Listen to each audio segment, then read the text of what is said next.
Hello there, thank you so much for joining us on yet another edition of Hilltop Mansion. This is where we review major activities of the Akwa Ibom State government in the previous week. Tonight will not be an exception, and specifically on this edition of the program we shall be looking at some of the major activities of the state government in the month of October 2025. My name is Clement Barikui. Thanks for joining us. Have you ever missed out on any events or activities of the governor? Worry no more. Hilltop Mansion got you covered. Hilltop Mansion is a program of the Nigerian Television Authority, NTA, Uyo, specifically designed to showcase the day-to-day activities of the Arise agenda. Tune in every Monday at 7:30 p.m. on Star Times, Channel 103, and our social media platforms on Facebook and YouTube to join us. Hilltop Mansion, showcasing the Arise agenda.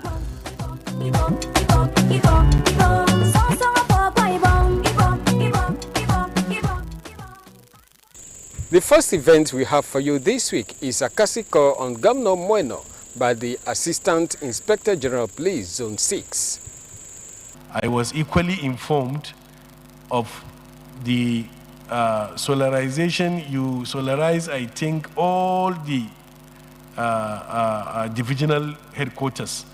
You are going to provide solar lights so that at least there is no need where there is supposed to be absolute security, then you meet a police station in the dark, which is a very bad thing. So as far as I'm concerned, as I know, Akwa Ibom State is the only state that is doing this thing as of now.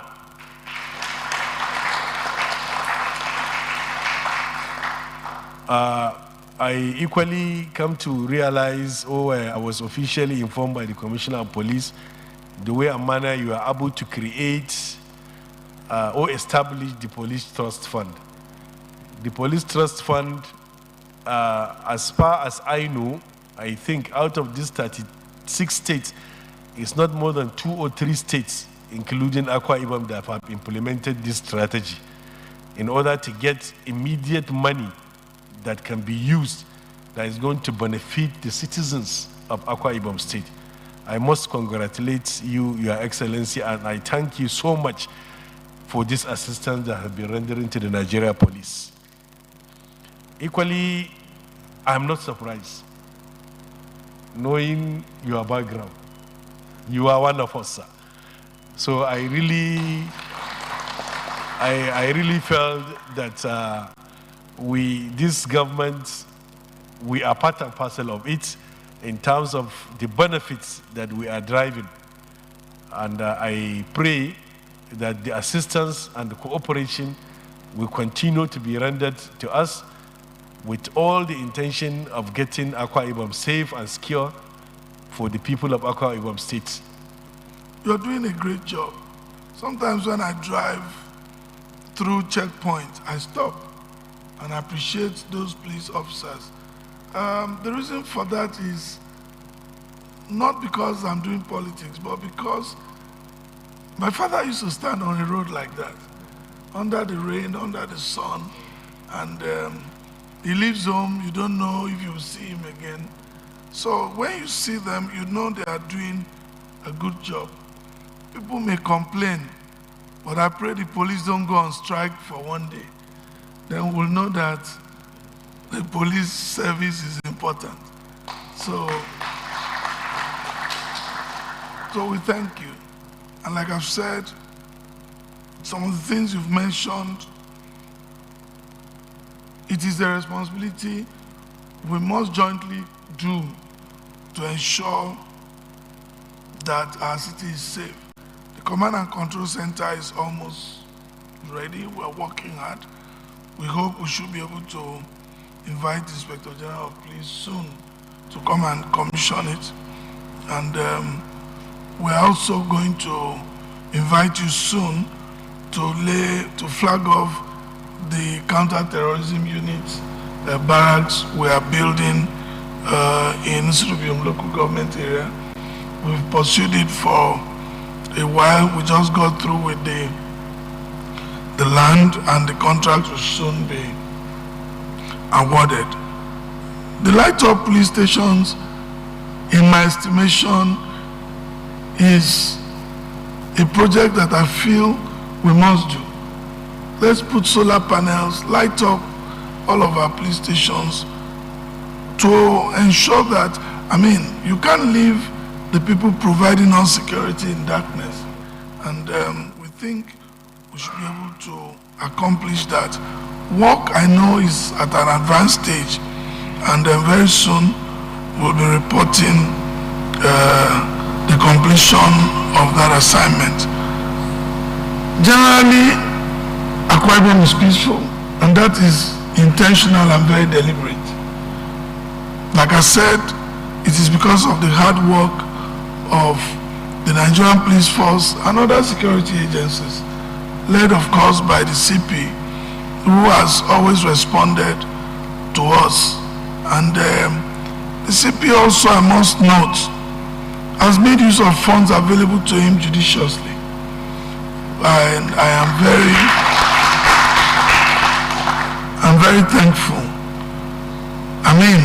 Not too many people will admit that government gives allowances. Not too many people will admit that we do fuel. All you always hear is that nothing. Even among government appointees, they keep telling you there is nothing. But they are building houses, buying cars, but there's nothing. So for me, I thank you. It shows that you are bold enough to recognize the little things we are doing. And because you've recognized those little ones, Bible said to him that is faithful in little, the more shall be given. I can tell you, we will continue to support you.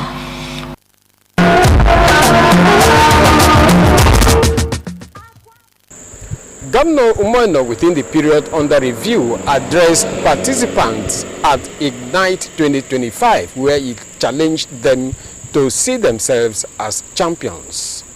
Sometimes people say, well, it's good to want to be like anybody, but I want to be more like myself. I'll learn from people, but be like yourself, because you don't know what they've gone through. So please, my dear young ones, take this seriously. It's an opportunity to give back to you knowledge. The keynote speaker, I'm not estimating, but I don't think that young man, no disrespect, is up to 50 years. But he now has 9 Mobile. That's a tea salad. For those of you who may not know 9 Mobile, that's the tea salad, right? It's transformed to 9 Mobile. He now acquires it. He's doing a lot. I've asked my Commissioner for Digital Economy to talk with you so that we can do a digital tech week sometime. And I like when I see good things, I key into it quick. And Ortega is here. He was also talking on Tech Week the other time. Please, Akwa Ibom is ready. I'm ready.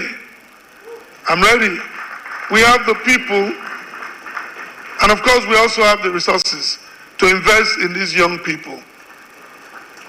So please bring the knowledge, and we'll work with you. Don't just do it in Abuja. We're ready in Uyo. Akwa Ibom is ready. Thank you so much. So please, you talked about a lot of possibilities. And I was sitting down, my daughter was just squeezing my hands because she knows that there are lots of opportunities. That's why for me, it's a race for time. Even if you give someone 8 years, thank God that's where it is. But 8 years is not even enough. So we're talking of 4 years, and that's why I sit on my colleagues. We don't have time to waste. Because as a governor, you can be in office, you don't sit on your programs, you discover 3 months to leave in office that you've not done anything. The bureaucracy of the office alone bogs you down. You militate to this person. this person is not in the office. He has traveled for one conference, and then lock the door, and then the file is there. And that's why digital economy is too important. Take the office with you. Respond to my email wherever you are. Let's get the job done. And people say I'm too hard. Money is hard. Money is hard. In fact, they call dollars hard currency. So, so we must be able to achieve. And I believe that in 4 years, we can plan, and we are planning, we are doing the best we can. Anywhere we see issues, we try to tackle it headlong. We've just declared an emergency in health, not because we don't have hospitals. In every local government area today, we have at least a primary health care, a model one. But we lack human capital. And it's not an Akwa Ibom problem, it's a Nigerian problem. So we've taken some measures. I think by next week I'm going to receive a brief of what we have to do to make the place conducive. But I can promise you, when we finish, I'm sure the brain drain will be coming down to you, because we are going to have personnel. We are building a medical village to put our medical practitioners. We'll give them, again, talking about cars, give them good cars. What are they going to look for? Is it not a good condition of service? Give them the good condition of service and bring them back home. And if they want to go and work abroad, it's still their choice. We're going to bring equipment. We're going to partner with international agencies. And when they look at the benefit analysis, and if they make 1 million naira elsewhere, for argument, and they tax them 600,000 naira, and 400 is left, and they do 3, 4, 5 jobs, and can't sleep, and they are taxing them, and here we are not taxing too much, and they see the difference, then they will know it's better to stay here. If we still have to be sending them air ticket to visit home, with all the money they are making, then there's a problem. But we can make it here. We are prepared to create that economy. So our young people, let me close, to just beg you, take these things seriously. Opportunities like this were not there in the past. People struggled on their own. Struggled. And today, God has brought this to you. This is a business entrepreneurial development center. We have the Dakada Skill Acquisition Center. Together as a state, we have trained over 2,000 entrepreneurs. We've empowered them, and then they are doing well. We've partnered with BOI, so we gave them counterpart funding to make interest rate at a single interest rate for entrepreneurs. What are we not doing? But please, when you take this money, like the preacher said, don't go and sit down eating dog meat. It's a seed money. You have to multiply it. You have to multiply it. You must be ready to make the sacrifice.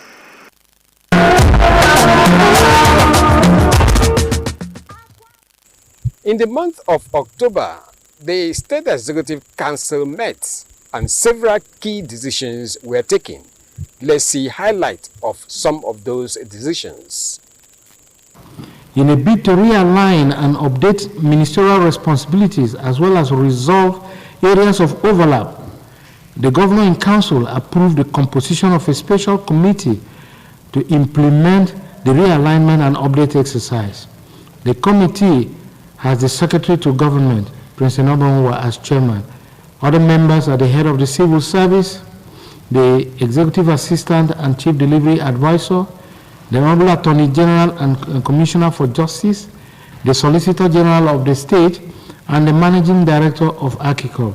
The committee has 6 weeks to submit its report to ESCO.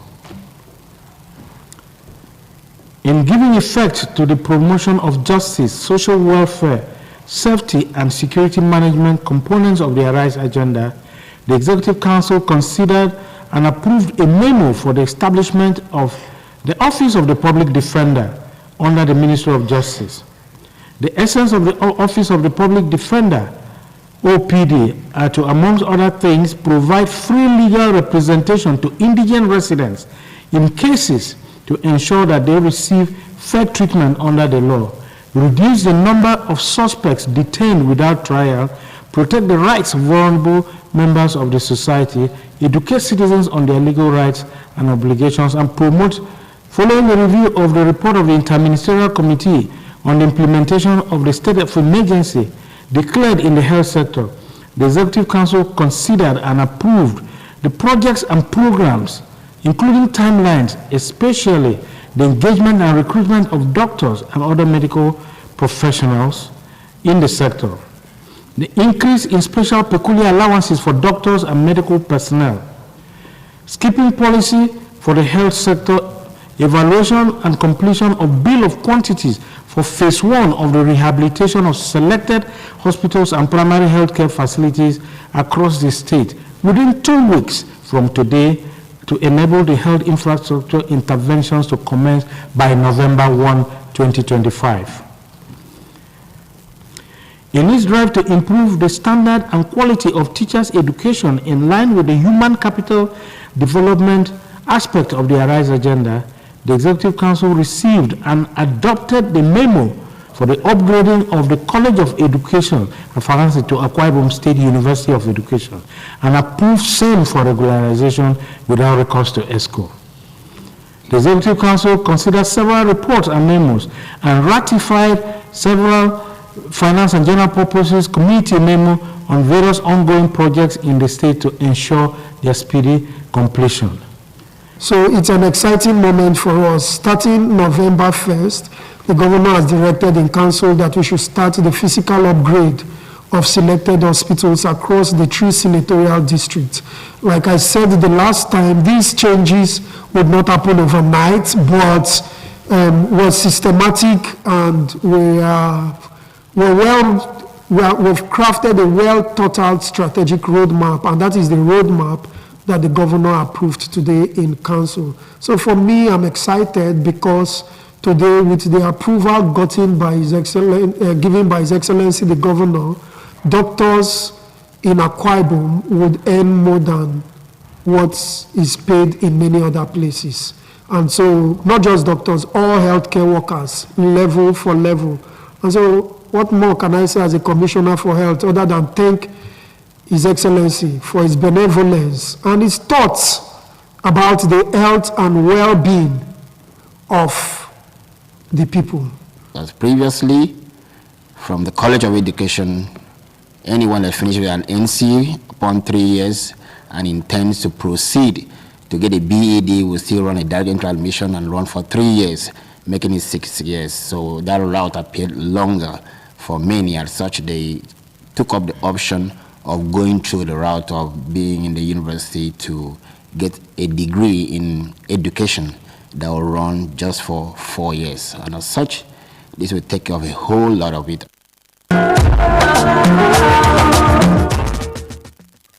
Up next is a special session with the Managing Director and Chief Executive Officer of the Akwa Ibom Investments Corporation, Mr. Imobasi Jacob. He will be highlighting some of the investment initiatives under the ARISE agenda. Tourism is the future of our state, is the future of our economy. We are actually moving from an oil-based economy to a tourism-based economy, an economy without oil. And that's why you've seen the development of various tourism assets, particularly in the last 2.5 years of Pastor Minor administration of the SADC. We've created the ARISE Resort. This is a theme park that is comparable to the best anywhere else in the world. We've also created a lot of hospitality assets. We have in our list about 4 or 5 hotels that are either being existence or being developed. We have Ibom Hotel in Anida, we have Rafia City Hotel being managed by 4 Point by Sheraton. We have, we're planning to develop a hotel in Abuja. We also have under construction the Ibom International Hotel, a 250-bedroom hotel next to the convention center. So all of these tourism assets mean that this economy is ready to receive tourism capital. We also have developed historical sites, heritage sites across the state. I'm looking forward to developing the longest shore beach along Ibonia, and we're launching a CNG bus system that will drive people right away from the airport and distribute them throughout the arteries and the road network within the state. So by and by, this state is ready to welcome visitors and business people. Remember the happy hour? We also have that as our branded invite to people who have worked over the week to come on a Friday evening, stay through, leave Sunday evening back to their destination. And guess what? We have positioned them there to be able to bring that traffic in. We have the hotels to provide them place for accommodation and leisure, and all these other things that are happening within the tourism sector. We're also developing medical tourism. We are signing off an under construction an international hospital that will play host to people who used to go outside Nigeria in search of medical attention. They have to come here. The project is conceived in such a way that you receive not just medical care, but you also receive wellness care. You know, a place where people can look up for recovery, a place where people can have all the privileges that you have in the international hotels anywhere else in the world. A place that will even provide for those who accompany you to go and receive medical attention. And all of this is happening in what we call the medical corridor, that have all the facilities within the medical value chain that would allow us to share facilities and reduce the cost of doing business for those who will invest into that sector. We have the bonded warehouses that will store drugs. We have places for pharmaceutical companies to operate. All of this is because we think that Medicare is also part of tourism. Just like you have sports tourism, we have the best stadium, the Gospel Olympic Stadium, and major matches are held here. All of this is because we're moving the economy away from oil, away from receiving money from Abuja, to an economy that invites people to come in. And you know what? When people come to your destination, they come with their bags full of money. But when they leave, their bag empty. That's what will fuel the economy. The guy sitting on the roadside selling popcorn is a beneficiary of this. The guy providing transportation services, taxi system is a beneficiary for this. The hotels can tell you that already they're doing well because we have opened the economy up through them air. People can come in and go out with ease. So all of these are happening, and I hope people are opening their eyes to see that the Akwa Ibom we used to know is no longer in place. It's a new Akwa Ibom. Again, we're also, His Excellency has signposted this, that we're going to develop a rail system from the airport to the rest of the city, to the rest of the state. So when you connect all these dots, Akwa Ibom is a place to be. And we're not just saying it for saying sake. We're interpreting the vision, we're implementing it as we speak. And all of a sudden, if you have left to you for 1 year, by the time you come back, you will not recognize the place again.